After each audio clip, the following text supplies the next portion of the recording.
Misquamicut Beach Nourishment Proposal. Councilor Caswell Cook. Little slip. Yeah, too used to that one. Executive Director of Misquamicut Business Association. Thank you, Caswell, for bringing this forward. I know you did this last council, but there's been a lot of new energy to help the town of Westerly, and you're the lead of that. So I thought it was appropriate that you come and bring us up to date and show us what you've done in the past and what you're looking toward for in the future. I appreciate that invitation, and we do have a slideshow. I apologize to the councilors who were here last June who have already seen the slideshow. It's been tweaked a little bit since then. I'll just start by saying that I'm not here on behalf of the Misquamicut Business Association. I'm here as a citizen of Westerly that has an idea to fix something or at least mitigate something that has been a concern for decades. I do work for the Business Association. I do have a business in Misquamicut, but there are also tons of residents and people that own houses and that are affected, as well as the general economy of the town of Westerly. So I came up with this proposal. It is a proposal. It is not the definitive way to handle this. On the other hand, we've been dealing with this as far back as the 1980s. I came across some documents that Mario Celico had from like 1988, where they were investigating a barrier reef off the shore of Misquamicut. And it went through a whole bunch of machinations, and then it was shot down at that time. And is not a popular choice because of it kills waves and things like that. But I just want to let you know that there have been proposals for years on how to do things. The problem is nothing's been done, and we're now at a critical place. And so to kick the can down the road, or to say, hey, I think I have a better idea, I mean, that's 20 years in the past. So I've got an idea. I'm going to show it to you guys. I also was appointed to the House Committee on Beach Erosion and Solutions for the state with Rep. Azanaro. I presented to them. It was pretty favorable. And the people that sit on that committee are people from URI, CRMC, DEM, and places like that. And they've all seen this proposal, and none of them are against it. The big question always is, well, who's going to pay for it? So that's the thing. So let me get right to it so we can get through it as quickly as possible, and then I'll take your questions. And I also have an ask of the council. Whenever you're ready in the back room. I'm ready to go. You're Mr. IT. What's going on? Me? Oh, wait, I see something. No, I don't.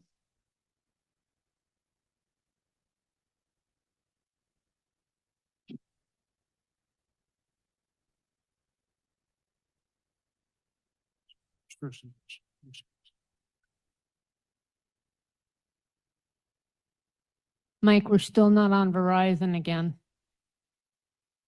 Okay.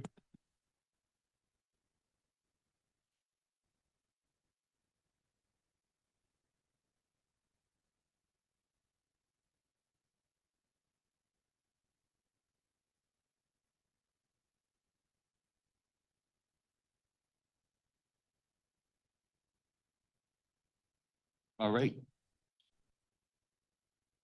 Thank you, Mike. Thank you very much. All right, so Misquamicut Beach Nourishment. This is being recommended as a pilot program for Rhode Island beaches. So there's other places besides Westerly that have this coastal erosion issue. I can think of Matunic. If you've been to Matunic, you see the stuff is falling into the ocean. So what I've proposed to the state of Rhode Island is, because we're the longest stretch of beach, and because we bring in the most money for the state of Rhode Island, and for the town in which a beach is situated, that we become the pilot for the state of Rhode Island. So we know what the problem is. We're going to talk a little bit about, I'll talk a little bit about the problem that we all know of, the history of it, who does it affect. I have a short video, so it's not just casual saying this is a great idea, that there's actually some people, other people that say it, and then a call for action. So the problems we know, they're described in many ways. You can call it sea level rise, climate change. You can call it just the natural movement of a barrier beach.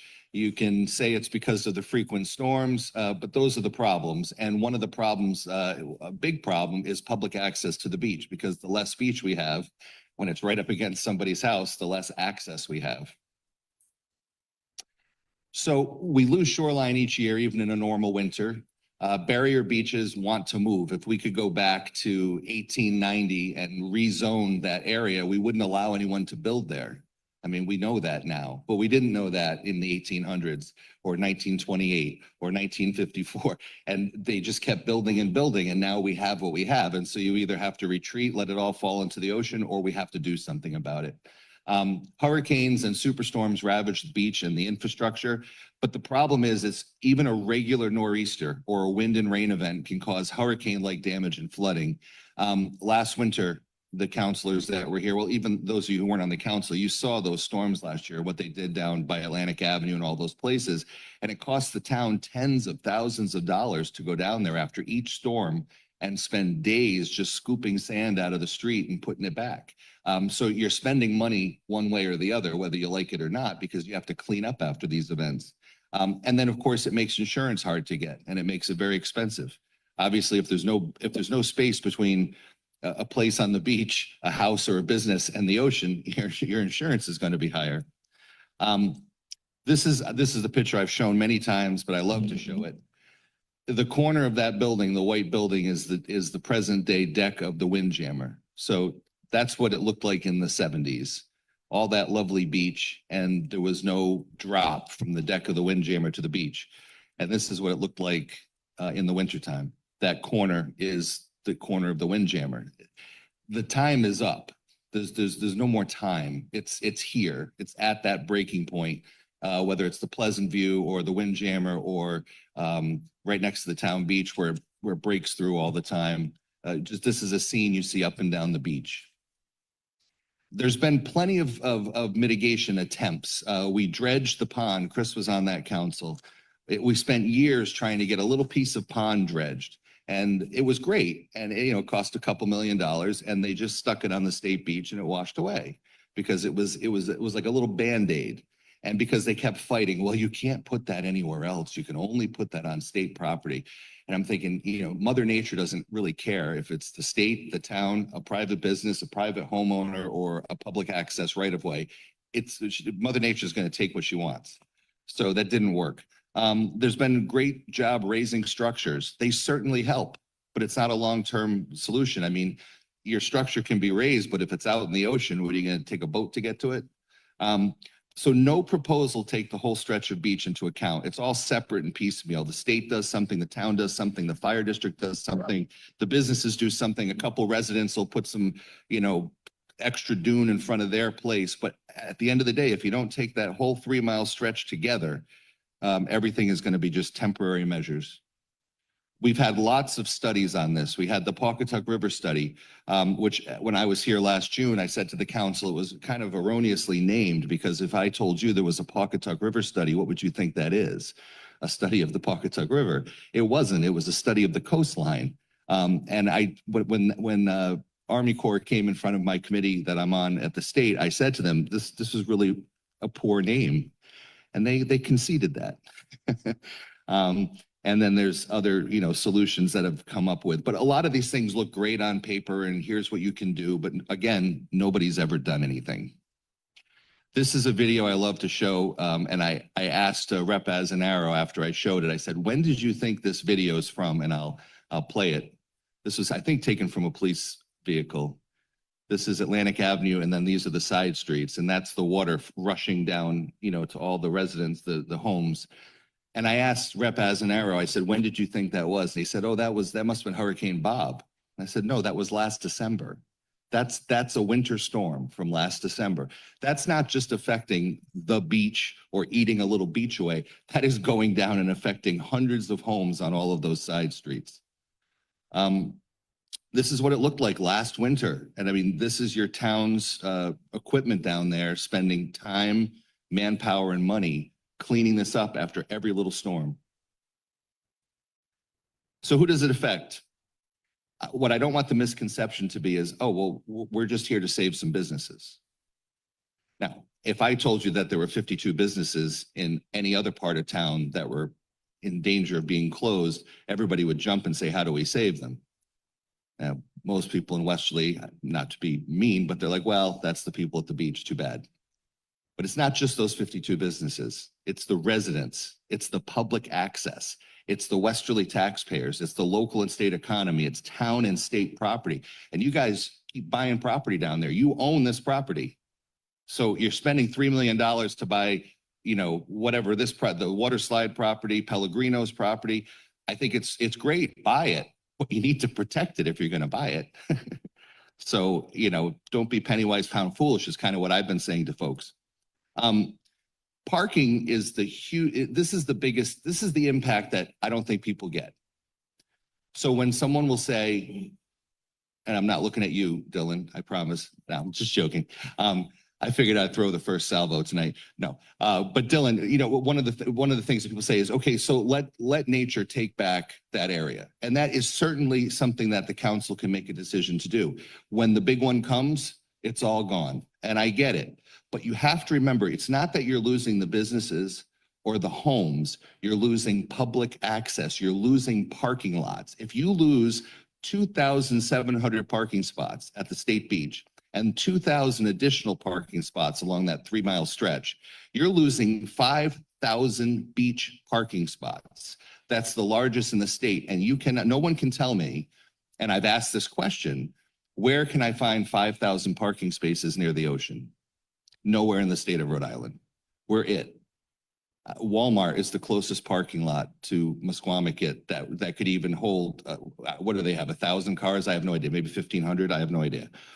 And they're not going to give up their parking lot in the summer for us to run shuttles. So you would have a situation where, let's take Napatri Point for an example. Napatri Point fell into the ocean after the 30 hurricane, and the town said, you can't rebuild. And now it's open to the public. How many of us enjoy Napatri Point? Why? Nowhere to park.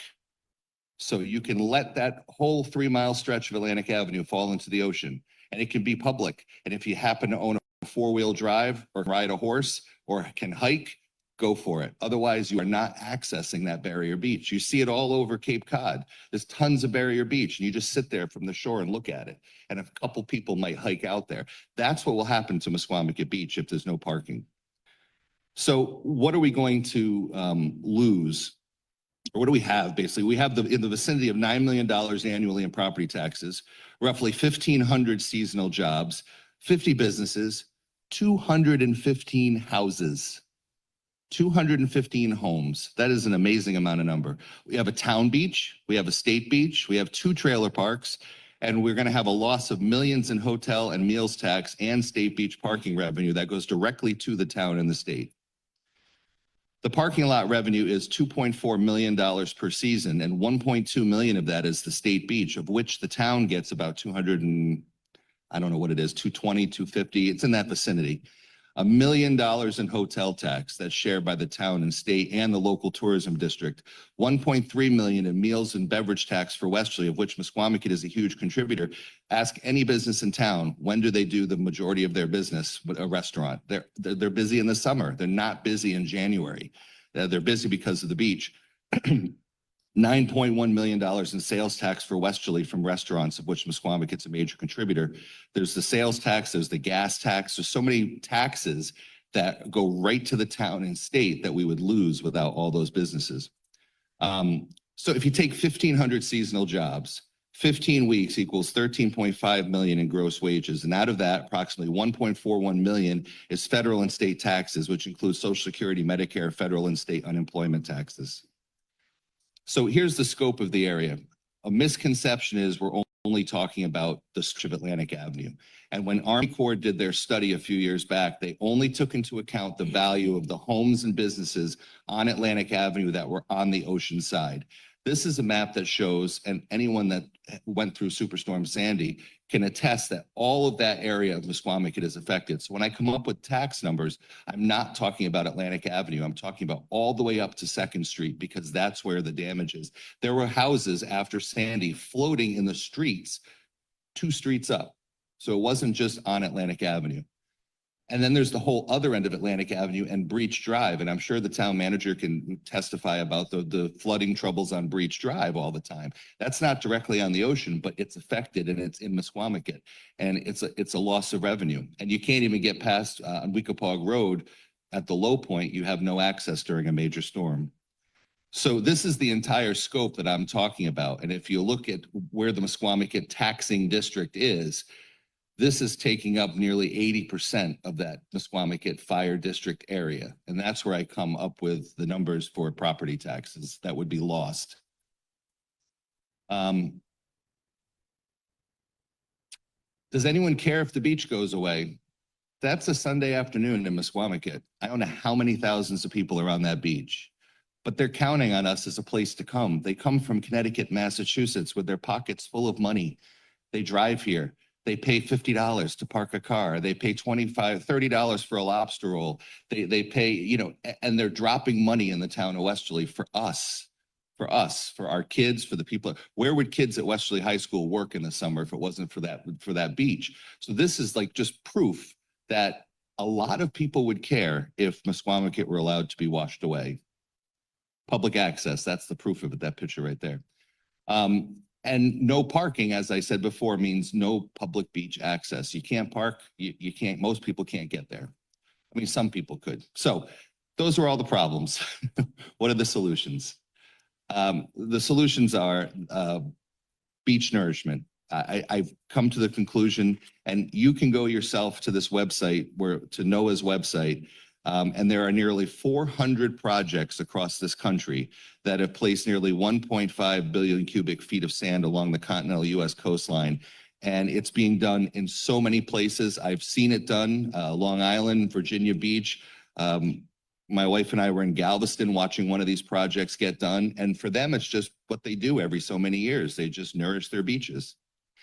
So this is the video I have, so that I don't just say it's me saying this. This is a person that works for the city of Virginia Beach, and she give you a brief little bit about what they do on a regular basis to nourish their beaches. So we can play that.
So this is what was just done last January, a year ago, Montauk Beach, for their beach reclamation. And this is using the same thing that I'm proposing for Musquamacut. If you look at this video, it almost looks like Atlantic Avenue and Winnapaug Pond. It's like the same type of a situation.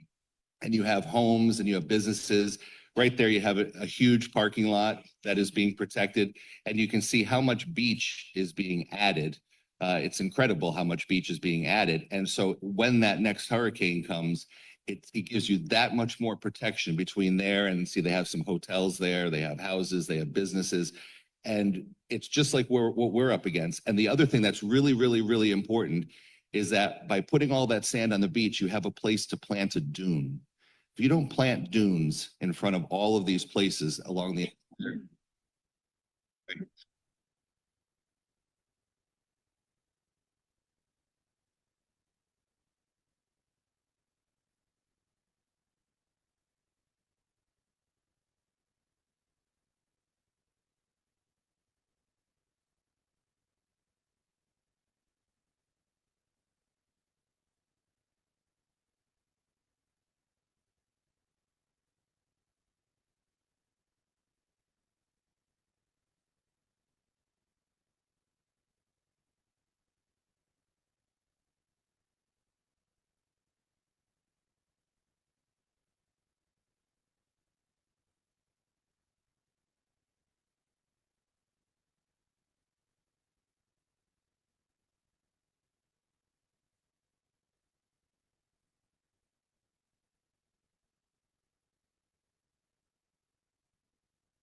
Great. So back to the regular part of the slideshow, and thank you in the back room there for making that video play. And then I'll finish up with the last couple of slides here.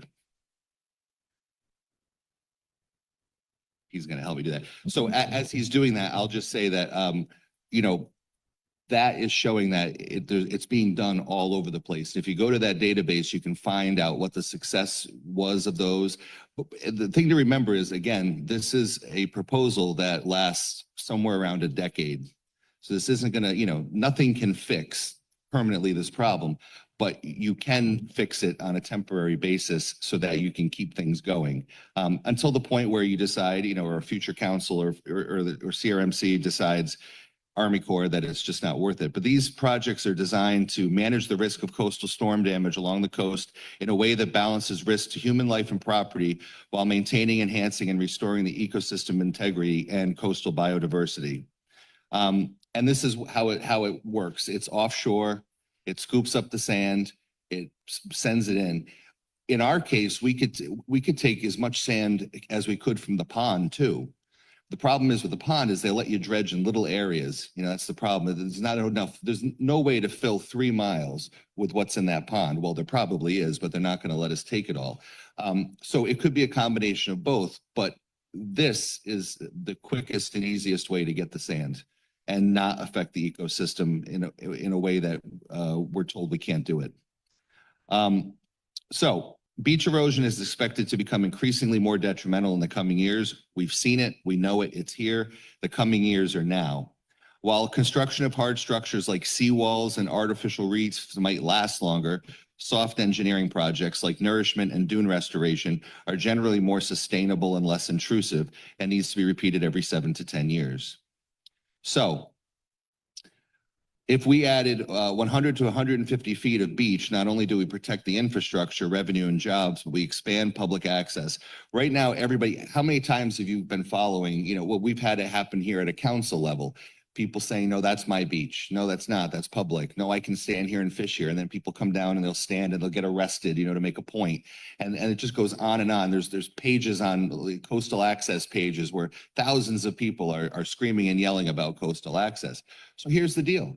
If we add 150 feet of beach, we're going to protect somebody's property, but that 150 feet of beach is now public. So you've solved your public access problem. And the homeowner or the business owner can say, well, that's not right. Well, okay, then your place is going to fall into the ocean. So this is the trade-off. The homeowners and the businesses still control the parking lots.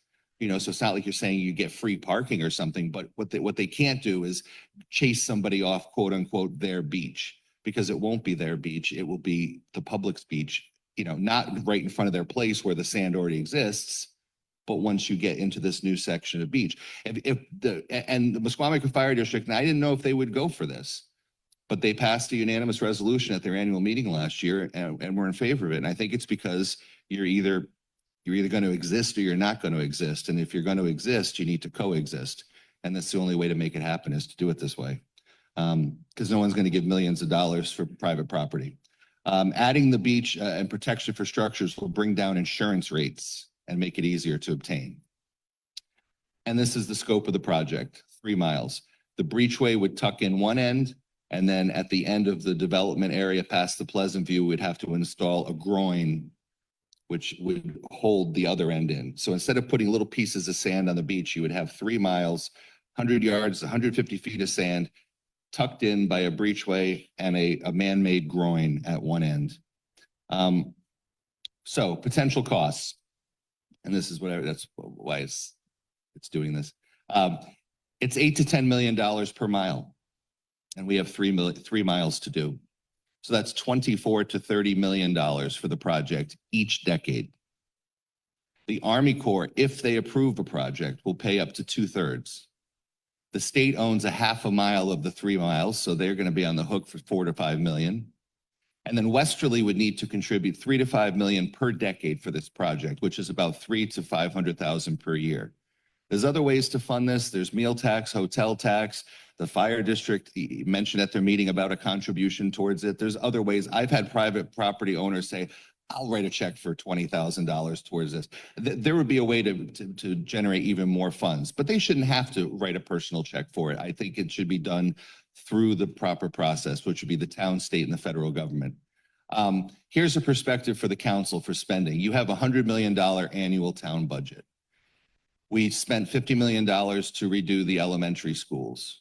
We spent $13 million years ago on a police station, $3.5 million for School Street.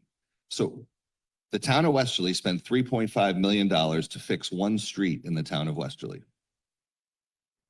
3.5. And I'm showing you a 3-mile stretch with 215 homes and 15 businesses and telling you for the same price per decade, you can protect that.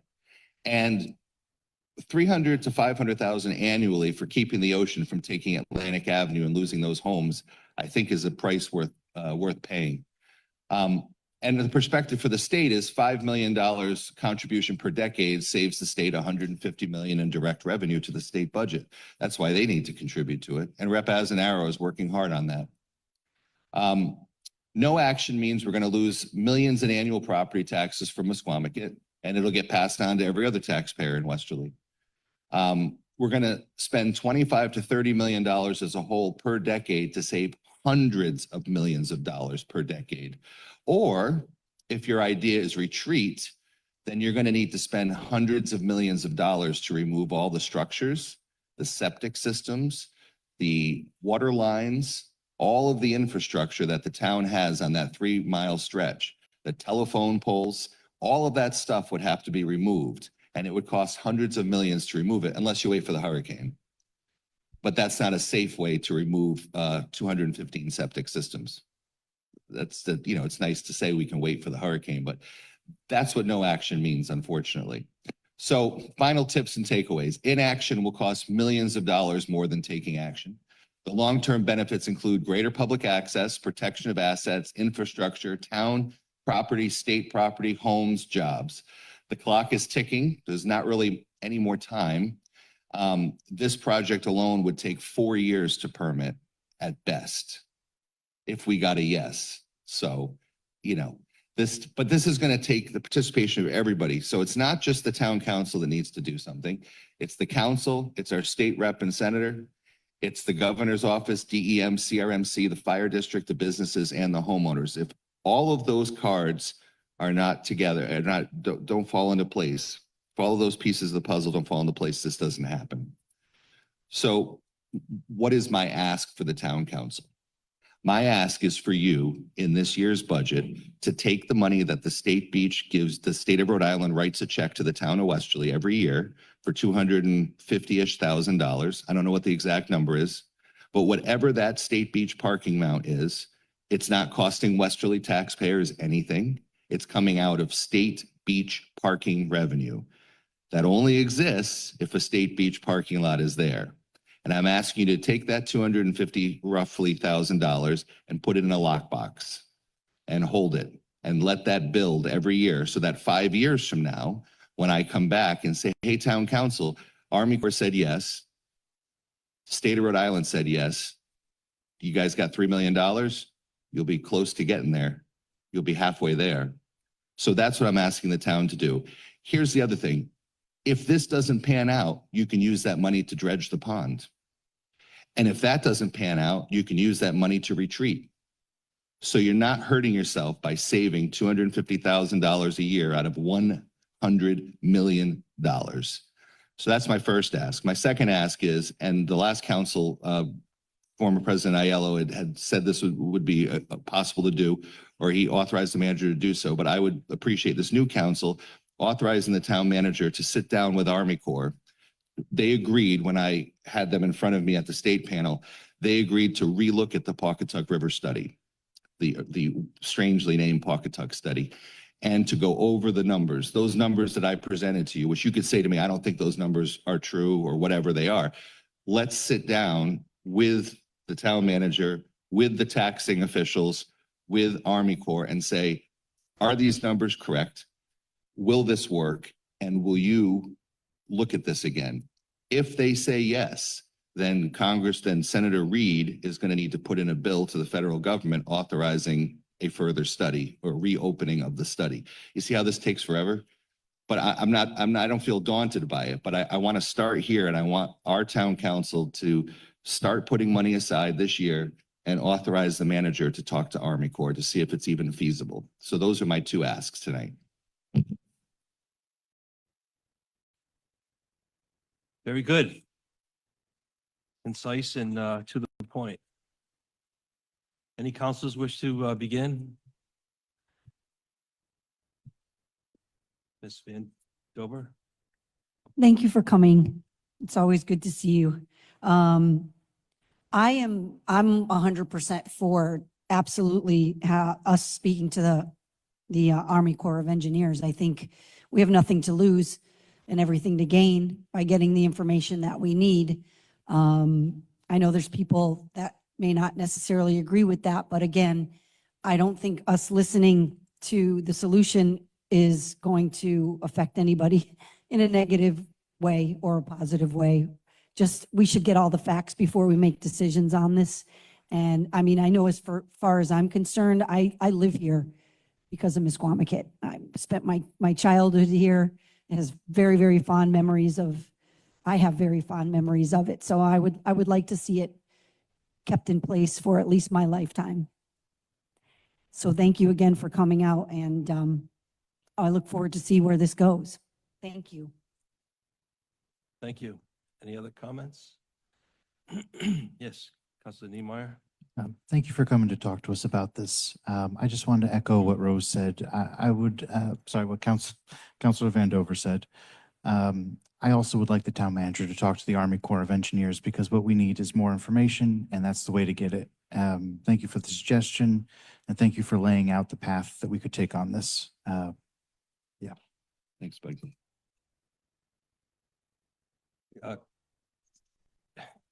Councilor Shalaba? I thank you, Caswell. I agree with this proposal. I think it's important. But I do want to mention something about the pond. It's a working pond. It's it's an oyster farm in there. So dredging that pond would actually take away a livelihood of a business. So I don't really think that's an actual option to dredge that pond. I think the option is to go with the Army Corps of Engineers and to do the dredging and to put the sand in. Because otherwise I think we'll be opening ourselves up to more of a problem with taking away a farm and its livelihood with the pond. So I just kind of wanted to mention that. But I think the proposal that you did last year, as well as now, I still agree with it. I think it's important because otherwise we're going to lose so much of this town. And we already have enough problems with people living here as it is with costs. And if we lose that income, I don't even know what would happen. So thank you for doing this. Thank you, Mary. Thank you, Councilor Petra. I'm a bit skeptical on a lot of levels. It's a little bit of deja vu for me. Last week, the chamber came in and they told us, the virtual art festival generated 6.6 million for this town, and I shook my head and said, "Wow, that's." And I'm getting a little bit of that vibe. I look at some of these numbers: 9 million in property taxes. What superstorms? I think the superstorm Sandy maybe rose water up that far. I think it would be more like 1 million, 1.3 tops. I don't see more than the south side of Atlantic Avenue going anywhere anytime soon. I mean, all these numbers, 2.4 million in parking revenue. Can we see tax returns? Maybe Gino or Flyhawk could show us how we're losing 2.4 million in parking revenue. I'd like to see any of these tax returns to show us how any of these numbers are really accurate. It just seems like all of them are a little bit exaggerated. Access, I don't know how that's going to resolve access. Am I going to get a seaside beach pass if we do this? I don't see how that's going to happen either. It's the first storm. They're going to say, well, there goes your sand. Now you can't come down here anymore. But let's look at the big picture a little bit. Does anyone care if the beach goes away? I see this. Of course we care if the beach goes away. That's why we want it back. And I think the way to get it back is to not keep fighting Mother Nature. Let the beach come in. Let it come Let it come north, let the sand come north through the State Beach parking lot. You know, I think we're confusing the beach with stuff at the beach. All right, I'll just give you an example. When I was a kid, I used to go walk down the beach and I would go to the Atlantis. You know, I would go to Whitecap and play pool. I would go play basketball. The Pleasant View had a nice outdoor basketball court. None of those things are there anymore. No kid today can experience any of that. Things change at the beach, but what doesn't change is the beach. We go to the beach to jump in the water. That's why we go to the beach to jump in the ocean. And I'm going to just look at a bigger picture at the way this town is going. We're turning into nothing but tourism. Nothing but tourism. And I see, and before I go any further, I see a couple of people in the crowd here tonight. Mr. Pallone and Rebecca, who I went to school with, Rebecca Colucci. And it's funny that you're the two that come down here because you're the two best businesses down there. I mean, Maria's is the only restaurant I really eat at when I go to the beach. But neither one of you would be affected. You both, Rebecca could move across the street. Maria's is already across the street. The south side of Atlantic Avenue is going to be affected. So this is a $30 million project to save Patty's, to save the Windjammer, to save the State Beach. Not much else, okay? And to think that our taxes would ever change if those couple things go into the water is ridiculous. Our taxes won't change one bit. So what I'm saying is instead of wasting $30 million to extend the beach further south, why don't we look at a line in the sand and rebuild the dunes on Atlantic Avenue and start to reimagine what the beach could look like now and save ourselves $30 million and a lot of headaches. And Well, when you want to give Patty's that check for 10 million to buy their property and Windjammer, and then the 110 houses on the south side of Atlantic, if you'd like to buy them all out at fair market value, I think you're going to be into it for about $1 billion. why So do I have to buy them out? what do you I want mean, to they do? chose, Eminent domain? You're going to take it eminent domain? I wasn't going to take them at all. I mean, when What are they you fall gonna into do? the ocean, they fall into the ocean. I didn't realize it was our responsibility to buy them out. Is It's it, not. If I Mr. could, Conley, is it our responsibility to buy these? if I could interject, Oh, go ahead. Mr. Dillon, LaPietro.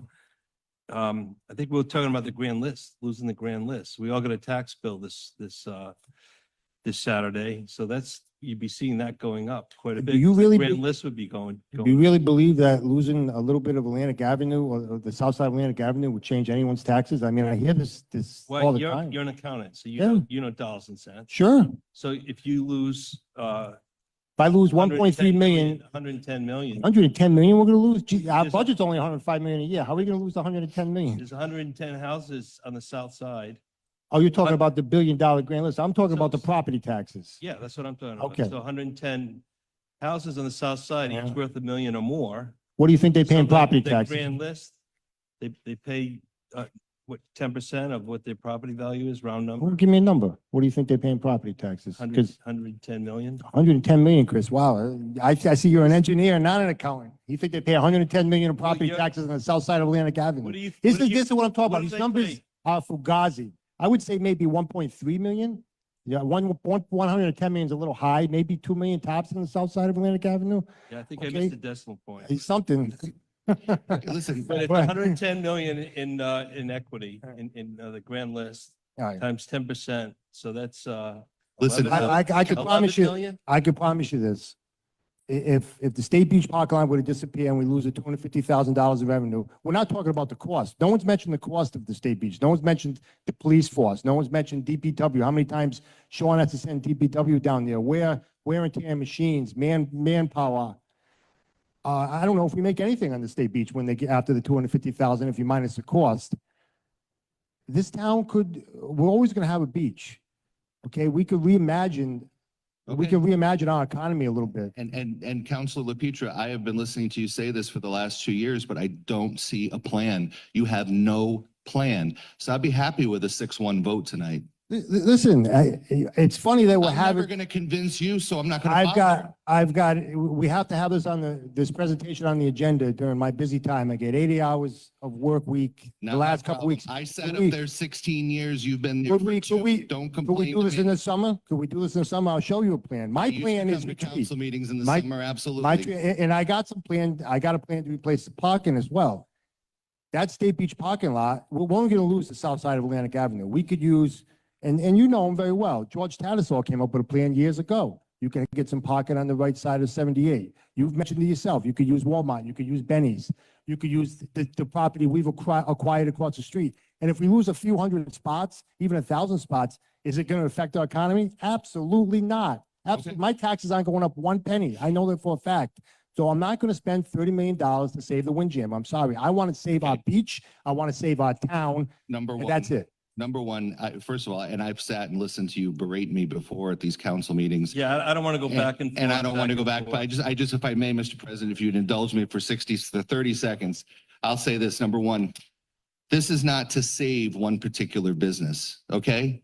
I'm not doing this and putting myself through this bull so that I can be a DJ at the Windjammer, okay? So that is the stupidest thing that's come out of your mouth so far. Did I say that? Number two, that's what you implied. And in my last 15 seconds, Counselor, I'll tell you this. Okay. What you're doing is disrespectful to 215 property owners, 50 businesses, and 1,500 people that have jobs. So you can be against a proposal to save the beach, but you don't have to be a jerk. You're not about saving the it beach. every You're saving the single Windjam. time.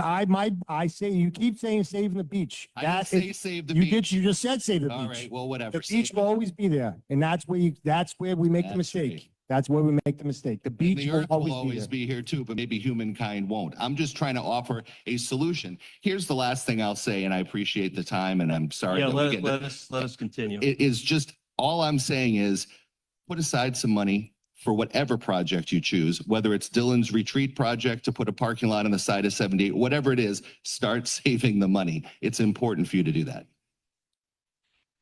Next, Councilwoman Healy. Thank you for being here. From what I know, since I've been here, you're the only person that's come to the council to provide any type of idea of what to do with our coastline. I've reached out to try to understand another idea, getting rid of the parking lot, just fill it with sand, whatever. I've reached out. I have not been answered. I'd love to know what the thought process there is, where people would park to access the beach, where would we, where would we host all of our stuff? Because that does bring in business. One person coming to a parking spot is not just them going to the beach, as you know, they're hanging out with all of our neighbors, and that's what we are. So although we are, quote, nothing but tourism, if we take that away completely, then what do we have? We need to build something else up. Until we do that, just to let you know, both of your asks, I'm all in. For anybody else, I've talked to Mr. Cook through email. When our representatives were here, I asked questions about the parking for the beach. And Senator Gu helped me out, getting me in touch with RIDOT. A lot of the figures that you mentioned tonight are all backed up by our senator. My idea of where we can start coming up with any type of funds is to raise the beach parking prices. And I am not necessarily one that would ever normally say that. I do not want to raise prices on anything.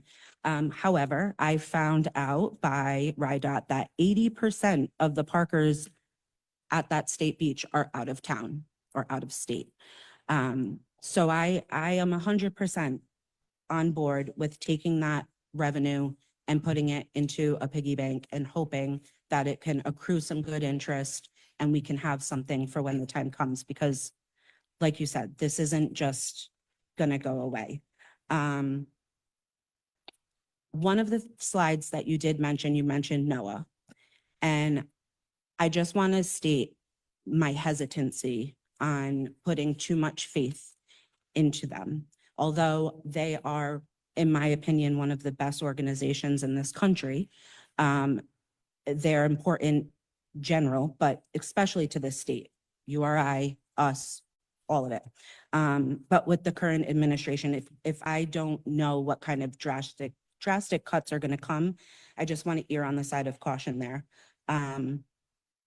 And then my only kind of question, which I think you actually answered, is I think you said that the dredging would last about a decade, like 7 to 10 years, I think.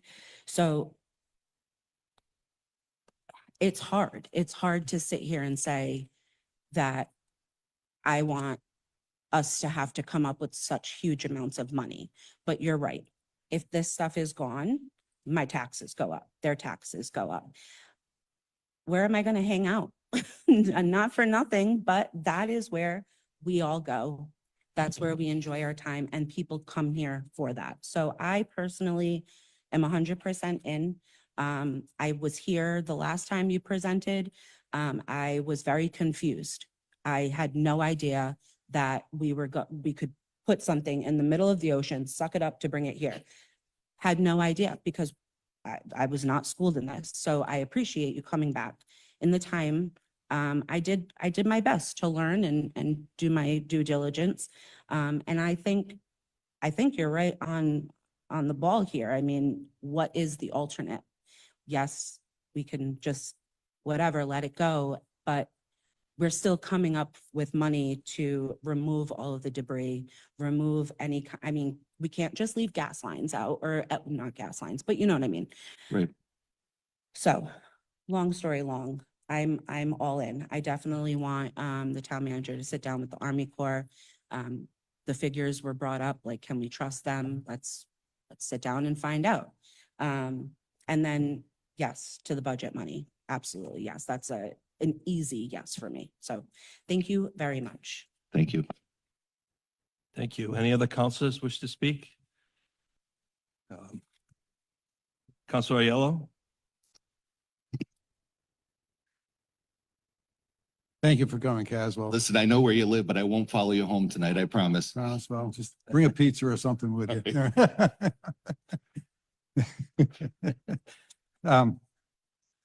Last one talked about, I appreciate it. I mean, there's no votes tonight. And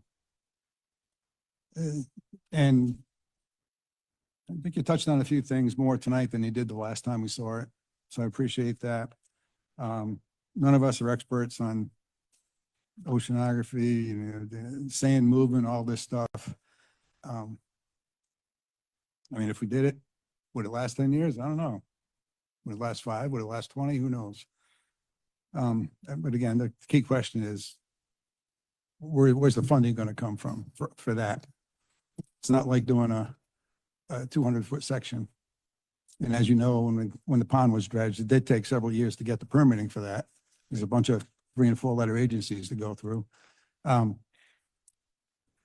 lasted less than a season, and I think that Town Beach part of this, you know, it was gone. Yeah. So if you're going to do it, it has to be the whole stretch if it's going to be done. So then, how do you do it? This is an idea. I'm not the expert, so I'm not either. I can't weigh in on that, but it's a proposal. State's looking at it. And I feel the same about obtaining information for the council as I did last year when I spoke publicly at your meeting. When asking the town manager if he could reach out to the Army Corps and just get information for the council.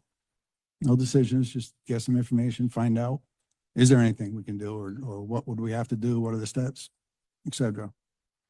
So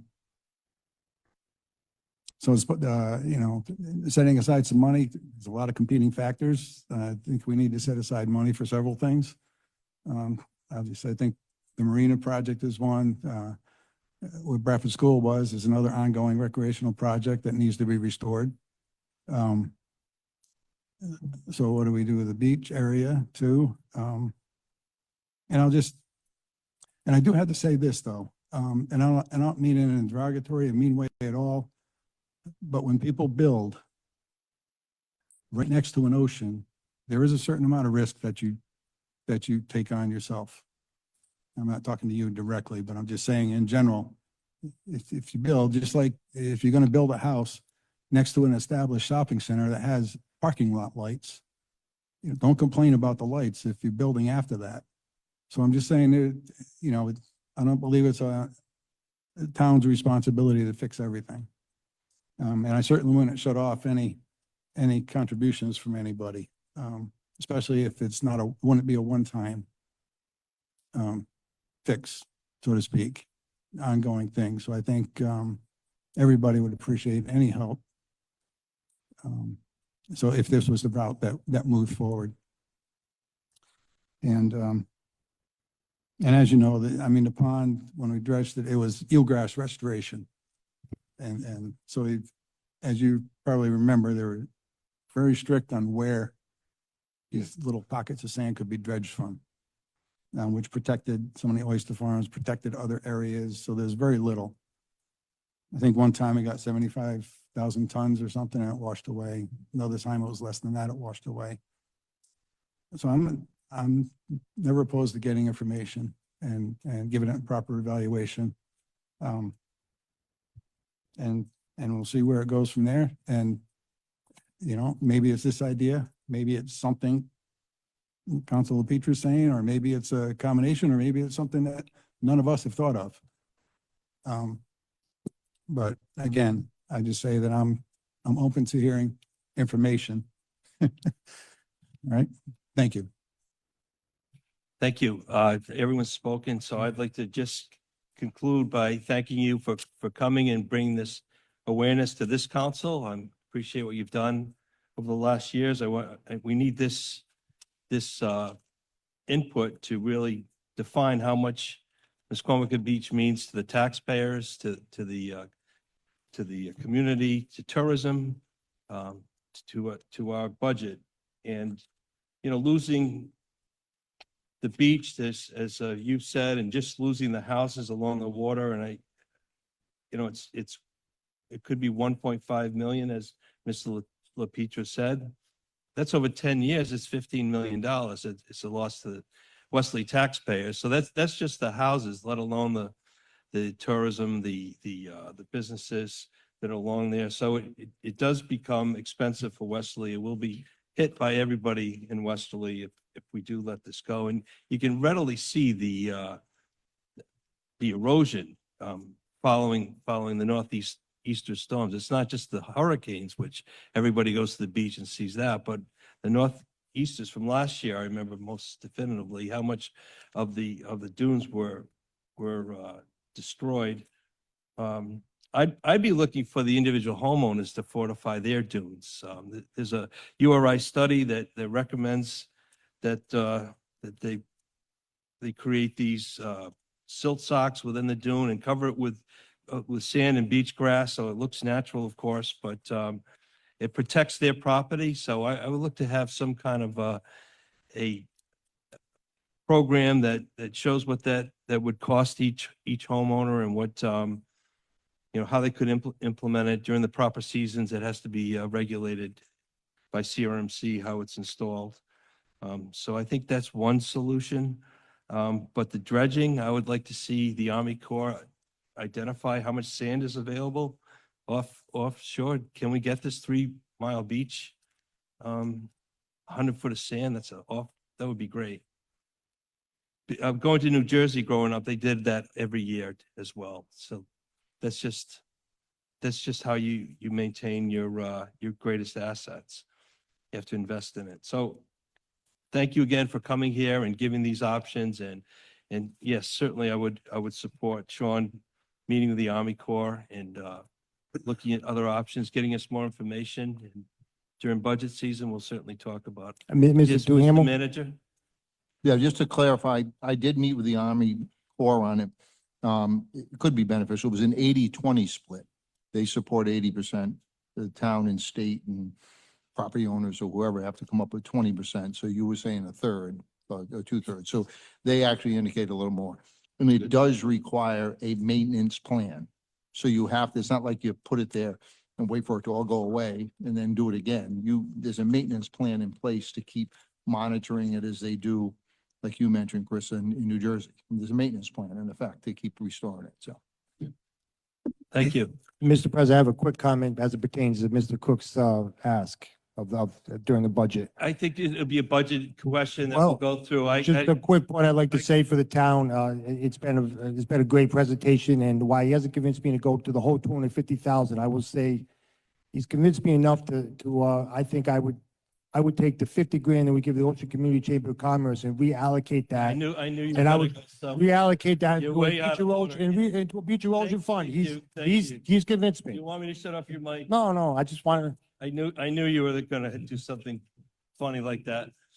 Chris, can I ask the manager a question? No, we're done. Well, I thank you, wanted- Mr. Cook, for coming, and Okay. we'll certainly work on this I'll ask another manager. with your budget. All right. Thank you so much.